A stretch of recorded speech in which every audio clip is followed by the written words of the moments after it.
हरियाणा में लगातार cyber crime बढ़ता जा रहा है। ऐसे में अब पढ़े लिखे व्यक्ति भी इसका शिकार होने से नहीं बच पा रहे हैं। ऐसा ही ताजा मामला भिवानी में भी सामने आया, जहां पर एक वकील डिजिटल अरेस्ट का शिकार हो गया और साइबर अपराधियों ने उससे 16 लाख रुपए हड़प लिए।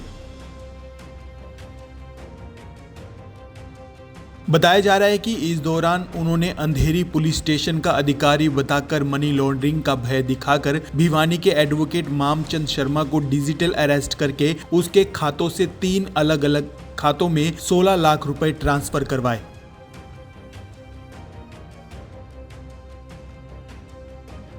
बीती 13 फरवरी की इस घटना के बाद जब पीड़ित मामचंद को महसूस हुआ कि उसके साथ बड़ी ठगी हुई है, तो उसने भिवानी साइबर क्राइम में मामला दर्ज करवाया, जिसके बाद साइबर क्राइम की टीम ने इस मामले में तुरंत कार्रवाई करते हुए 4 लोगों को गिरफ्तार करने में सफलता भी हासिल की। इस बारे में भिवानी साइबर क्राइम के सब इंस्पेक्टर विकास कुमार का कहना है कि साइबर क्राइम भिवानी की टीम ने मामचंद की शिकायत पर यह कार्रवाई की है, जिसमें 4 लोगों को गिरफ्तार किया जा चुका है। उनके पास से 6 मोबाइल फोन तथा 1,52,000 रुपए की नकदी भी बरामद की गई है। इसके साथ ही पकड़े गए लोगों के बताए गए खातों में 10 लाख रुपए फ्रीज करवाए गए हैं, ताकि मामले का निपटान होने तक पीड़ित को वापिस मिल सके। उन्होंने बताया कि पकड़े गए आरोपी भिवानी के बैंक कॉलोनी निवासी कपिल व जिले के निंगाना के गांव निवासी अली उर्फ सोनू, राजगढ़ निवासी मोहम्मद इस्लाम व मयंक पारिक हैं। ये लोग क्रिप्टो करेंसी का काम कमीशन बेस पर करते थे तथा डिजिटल अरेस्ट में चाइना की एक गैंग से जुड़े हुए थे। ये व्हाट्सएप कॉल करके लोगों को मनी लॉन्ड्रिंग मामलों की धमकी देकर उनके खातों से पैसे ट्रांसफर करवाते थे। इस मौके पर साइबर क्राइम पुलिस ने आम लोगों से भी अपील की है कि कोई भी व्यक्ति साइबर फ्रॉड से बचने के लिए 1903 नंबर पर फोन कर सकता है। उन्होंने बताया कि कानून में कभी भी डिजिटल या ऑनलाइन तरीके से पूछताछ नहीं की जाती, इसलिए कोई भी व्यक्ति पुलिस या अन्य अधिकारी बनकर इस तरह की कॉल करता है तो इसकी तुरंत सूचना साइबर क्राइम को दें, ताकि उन पर कार्रवाई की जा सके।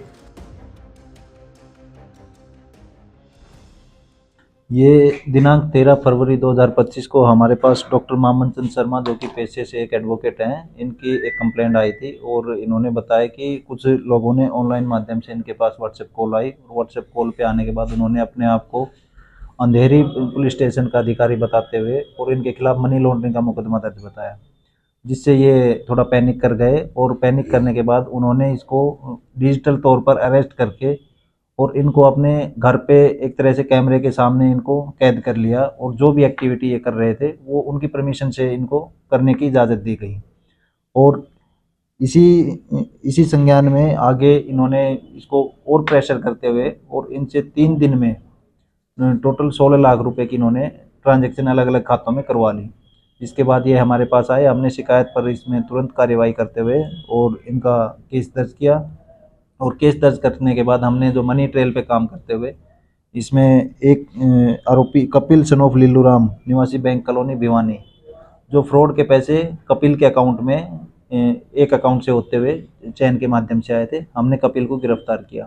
कपिल ने गिरफ्तारी में बताया कि उसने अपने अकाउंट में जो पैसे आए थे वो कमीशन के तौर पर अपना कमीशन रख के और कपिल ने आगे जो रुपये अलीम उर्फ सोनू, जो कि निंगाना का रहने वाला है, उसको उसने वो पैसे दिए। कपिल के आधार पे हमने आगे सोनू को गिरफ्तार किया। वह सोनू की गिरफ्तारी में हमें 2 और नाम सामने आए, जिसमें हमारे को मोहम्मद इस्लाम उर्फ सोनू निवासी राजगढ़ और मयंक पारिक पुत्र सुशील निवासी राजगढ़, ये दोनों नाम हमारे पास सामने आए। तो हमने उसके आधार पे इनको अरेस्ट किया।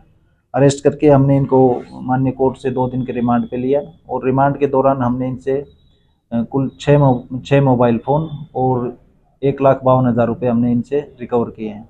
इनकी पूछताछ में ये सामने आया है कि जो मोहम्मद इस्लाम उर्फ सोनू और मयंक पारिक हैं, ये दोनों लोग क्रिप्टो करेंसी में इन्वेस्ट करते हैं और ये दोनों किसी चाइनीज़ के साथ जुड़े हुए हैं। जो चाइनीज़ है, जो इंडिया में चाइनीज़ गैंग जो फर्जी इन्वेस्टमेंट का स्कैम चलाते हैं, वो फर्जी इन्वेस्टमेंट के पैसे इनको क्रिप्टो करेंसी के माध्यम से इनके माध्यम से वाइट करवाते हैं, जिसका इनको अच्छा खासा भारी भरकम इनको कमीशन मिल जाता है।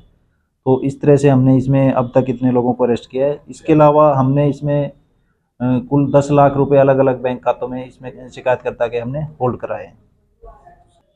और नहीं, इसमें कॉल व्हाट्सएप के माध्यम से आई थी, तो उसके लिए अलग से इन्वेस्टिगेशन की जा रही है। हमने अभी जो बैंक ट्रेल है, बैंकिंग जो चेन है, हमने उस पे काम करते हुए ये कार्रवाई अभी तक की है। ये मेरी लोगों से यही अपील है कि डिजिटल अरेस्ट के नाम की कोई भी चीज़ कानूनी में, हमारे कानून में नहीं है। तो कोई भी अगर आपको डिजिटल अरेस्ट के नाम पे या किसी मनी लॉन्ड्रिंग का भय दिखाकर आपको ऑनलाइन माध्यम से आपसे पूछताछ कर रहा है या आपसे डिजिटल अरेस्ट करने का नाम लेकर आपको होम अरेस्ट कर रहा है, तो आप इस तरह के किसी के झांसे में ना आए। आप इसकी तुरंत सूचना 1930 पे या अपने नज़दीकी साइबर क्राइम पुलिस स्टेशन में